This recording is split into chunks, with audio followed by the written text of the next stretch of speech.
Hello everyone. आज हम class में पढ़ेंगे जो हमारा संख्या पद्धति है उसका नेक्स्ट टॉपिक। अभी तक हम पढ़ चुके हैं नंबर सिस्टम क्या होता है। नंबर सिस्टम के अंदर अभी आपने पहले भी कई बार देखा होगा कि हम नंबर्स को एक लाइन में रिप्रेजेंट करते हैं जिसको हम नंबर लाइन भी कहते हैं। जहाँ पे एक पॉइंट है 0, इसके राइट साइड में हम 1 2 3 4 5 6 एंड इस तरह से ये चला जाएगा आपका इन्फिनिटी तक। ठीक है, इसी तरह इसके लेफ़्ट साइड में 0 के लेफ़्ट में हम लिखेंगे -1 -2 -3 -4 और इस तरह से बढ़ते बढ़ते ये पहुंच जाएगा इन्फिनिटी तक। तो इस समय एक हमने सिंपल नंबर, अगर सपोज हम इसमें रिप्रेजेंट करना चाहें, देखिए यहाँ कुछ, देखिए यहाँ से ये आगे जितने भी हैं ये तो है नेचुरल नंबर। अगर सॉरी, यहाँ से 1 से और आगे ये सब है नेचुरल नंबर। अगर जीरोस को भी इसमें इंक्लूड कर दें तो ये क्या हो जाएंगे हमारे होल नंबर। अगर ये नेगेटिव वाले नंबर भी हो जाएंगे इसमें सारे इंक्लूड तो ये हो जाएंगे हमारे इंटीजर्स। ठीक है, ये इंटीजर हो जाएंगे हमारे।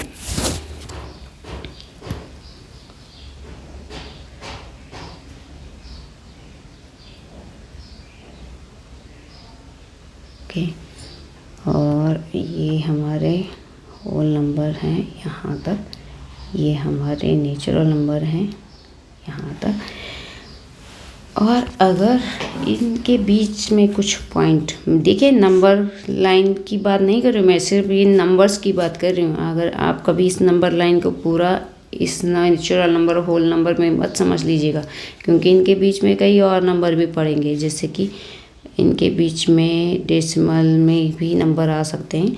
तो जैसे 0.5 है, 0.5 को हम 1/2 भी लिख सकते हैं। 1/2 क्या है, एक रेशनल नंबर है, ये इंटीजर नहीं है, ये एक रेशनल नंबर है। तो इस तरह से हम और भी नंबर्स को इस नंबर लाइन में रिप्रेजेंट कर सकते हैं। देखिए आप भी एक यहाँ पे आप एक शब्द पढ़ रहे हैं तुल्य परिमेय संख्या। देखिए तुल्य परिमेय संख्या क्या होता है, जैसे कि हमने पढ़ा कि 1/2 एक फ्रैक्शन है, ये इक्वल होता है 2/4 के, 4/8 ये, और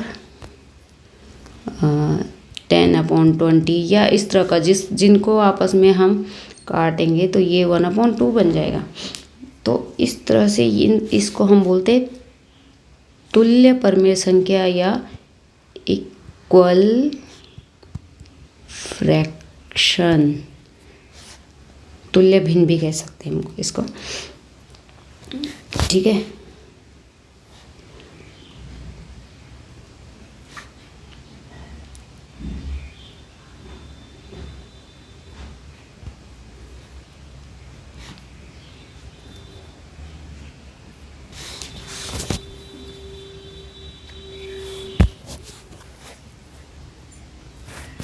अब देखिए एक क्वेश्चन आया है आपके पास, एग्जाम्पल है। देखिए नीचे दिए गए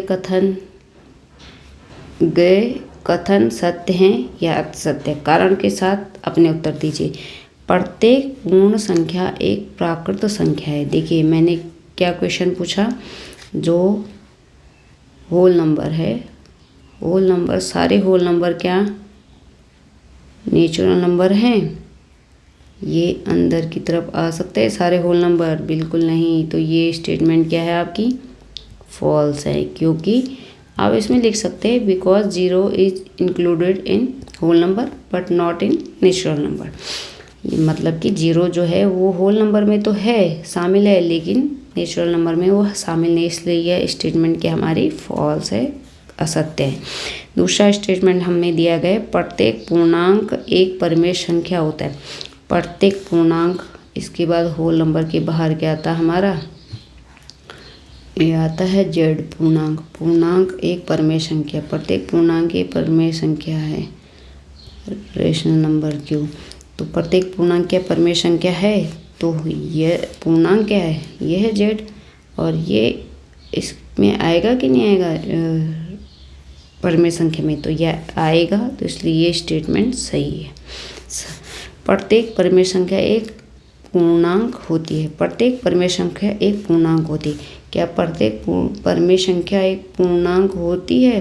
नहीं होती, कभी भी ये पूर्णांक नहीं हो सकती, क्योंकि मैंने कहा जो बाहर वाले सर्कल में जो भी नंबर होंगे वो अंदर वाले सर्कल में सभी फिट नहीं होते, कुछ एक्स्ट्रा नंबर होते तभी वो बाहर वाले सर्कल में है। इसलिए ये स्टेटमेंट भी हमारी फॉल्स है, असत्य है। आप इसको अपने बुक में भी देख सकते हैं, ये एग्जाम्पल करवा रखा है तो आप पढ़ सकते हैं। यहाँ पे हिंदी में दिए गए पहले वाले क्वेश्चन का आंसर यह असत्य है। मैंने पहले ही बताया फॉल्स है, क्योंकि जीरो क्या है, एक होल नंबर है बट प्राकृत संख्या नहीं है, मतलब एक पूर्णांक संख्या, पूर्ण संख्या सॉरी, प्राकृत संख्या नहीं है। दूसरा वाला स्टेटमेंट हमारा सत्य है, क्योंकि जो प्रत्येक पूर्णांक m इसने मान लिया को, जो भी पूर्णांक है, मैंने कहा था कि जैसे 2 है 3 है, इनको 1/1 लिख सकते हैं। सारे पूर्णांक को कोई भी हो, -1/1 भी लिख सकते हैं, क्योंकि ये आपस में कटेगा तो 1 ही आएगा माइनस का, तो वो इक्वली वैल्यू रहती है, उसमें कोई फर्क नहीं पड़ता। लेकिन हमारा देखिए क्यू के लिए हमारे Q = 1 हो सकता है इसमें, तो इसलिए हम इसको रेशनल नंबर की फॉर्म में लिख सकते हैं।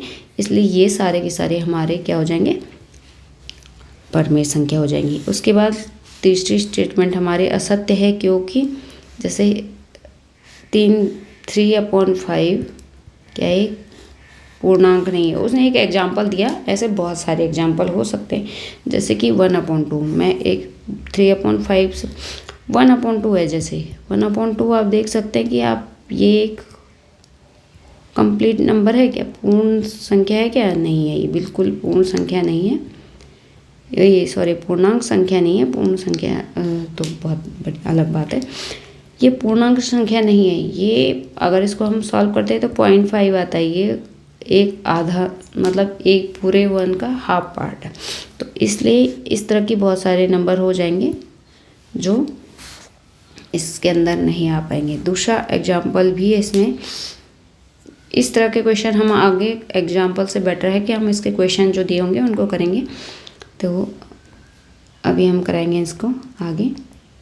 ठीक है, अब आपका क्वेश्चन आ गया। देखिए क्वेश्चन आपका है, क्या 0 एक परिमेय संख्या है? क्या 0 एक रेशनल नंबर है? 0 एक रेशनल नंबर है, तो हाँ 0 एक रेशनल नंबर है, क्योंकि अपॉन में 1 लिख सकते हैं हम।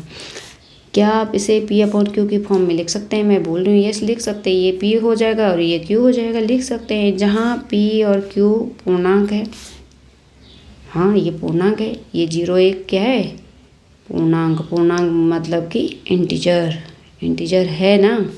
और दूसरा Q जो है ये 0 के इक्वल नहीं है, तो ये बिल्कुल सही है। तो इस तरह से हम इसको बता सकते हैं। दूसरा है 3 और 4 के बीच 6 परिमेय संख्या ज्ञात कीजिए।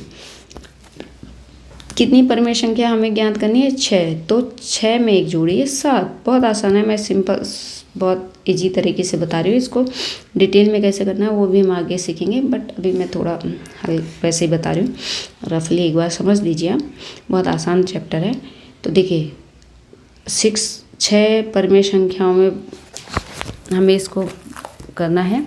Find 6 rational numbers between 3 and 4। ये क्वेश्चन है, find 6 rational number. 6 rational number find करने, तो 6 + 1 = 7। तो अब हमें क्या करना है, जैसे 3 है तो 3 को आप क्या करेंगे, मल्टीप्लाई करेंगे 7/7 से। तो ये क्या हो जाएगा, अगर हम काटते हैं तो वापस 3 होता है, लेकिन अब यहाँ पे हम इसको इस तरह से काट के नहीं लिखेंगे, सिंपल लिख देंगे 3 × 7 = 21/7। ठीक है, अब इसके बाद यहाँ से आगे बढ़ते जाएंगे और इसको सिंपल लिख देंगे 22/7, 23/7, 24/7, 25/7। कितने हो गए? 4 हुए अभी। 26/7, 28/7 और इसके बाद आ जाएगा, देखिए 28/7 आ गए ना। कितने करने थे, 6 करने थे। 1 24 25 तो हो गए हमारे कितने हुए, 22 23 24 25, ओ सॉरी एक 27 नहीं लिखा मैंने, 27 भी आएगा यहाँ पे, तो ये हो जाएगा 27 और इसके बाद आ जाएगा 28/7। 28/7 4 हो जाएगा, क्योंकि देखिए हम 4 को इस तरह से लिखेंगे, अगर 4 × 7/7 तो क्या हो जाए, 7 4 जा 28/7। तो इस तरह से जो ये नंबर आए, ये 3 नंबर रेशनल नंबर और ये 3 रेशनल नंबर, ये सब क्या हो जाएंगे, 3 और 4 के बीच के जो रेशनल नंबर हो जाएंगे। इसके बाद एक क्वेश्चन है, 3/5 और 4/5 के बीच की परमेय संख्या ज्ञात कीजिए। 5 रेशनल नंबर्स बिटवीन 3/5 एंड 4/5। तो हमें 5 रेशनल नंबर फाइंड करने हैं। तो इस क्वेश्चन को आप देख लीजिए, 5 रेशनल नंबर करने फाइंड, तो हमें 1/1 कर देना होगा इसको। तो अब ये हो जाएगा 6। अब हम क्या करेंगे, 3/5 × 6/6, तो ये हो जाएगा 18/30। अब हम 18/30 हो जाएगा और 4/5 को हम मल्टीप्लाई करेंगे 6/6 से, तो ये हो जाएगा हमारा 24/30। तो यहाँ से 18 से आगे हम लिख सकते हैं 18/30, 19/30, 20/30, 21/30, 22/30, 23/30 एंड 24/30। जो हमें चाहिए था, हमें चाहिए थे इनके बिटवीन कौन कौन से 5 रेशनल नंबर आएंगे। तो ये 5 रेशनल नंबर लिख दिए हमने। तो इस तरह से और भी कई रेशनल नंबर हो सकते हैं, बट हमें 5 फाइंड करने, तो हमने 5 कर दी। इस तरह से आपका ये आंसर हो जाएगा। Thank you. आज के लिए बस इतना ही।